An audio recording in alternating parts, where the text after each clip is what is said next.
I want to amplify for someone that would love it, because I know I do.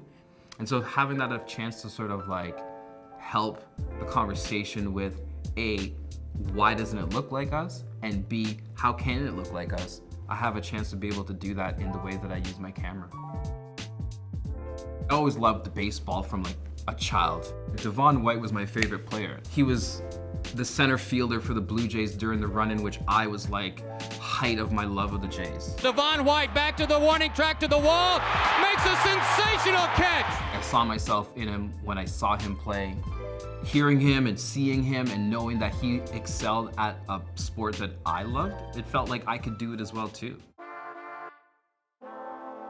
Most recently, in the last few years, I've had a chance to shoot and photograph the Blue Jays.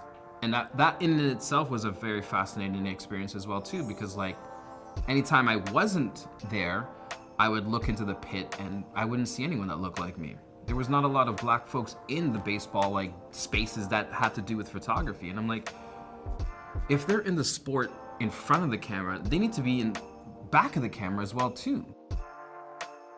One of the photos that I was really fascinated about making was the ability to take Russell Martin's photograph. You know, there's not a lot of black catchers already. And so to have the chance to photograph Russell Martin as a Blue Jay was a really important one for me. That to me was very important to make because it was not just a document, but it was also a symbol of possibility, a symbol of existence, a symbol of the fact that Russell was here in Toronto making his job as a catcher here. And another range of photos that was really important for me to make was when Curtis Grandison was here in Toronto. You know, I've always loved his game. I've always loved what he'd stand for. I always loved his politics. I always loved that he definitely was unapologetic about his blackness. And so being able to like do another photograph that was under this documented symbol was important for me to show as well too. There was this black woman and she had thrown out the first pitch. And she had these really beautiful acrylic nails. She had this baseball in her hand, and just to see like a baseball held by a black woman with these nails on, like, I don't see those images. I don't see those images in stadiums. So like, I wanna make that picture happen. I'm not the only one challenging baseball. You know, there's other people that are challenging baseball.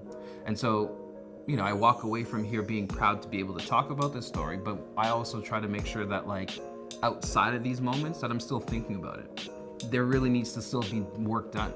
It's not over. And so I hope that I'm able to do that in conversations like this, in conversations with the photos I make, in the exhibitions I show. Baseball for sure will always be thought of when it comes down to like, how can we make it look like people that look like me?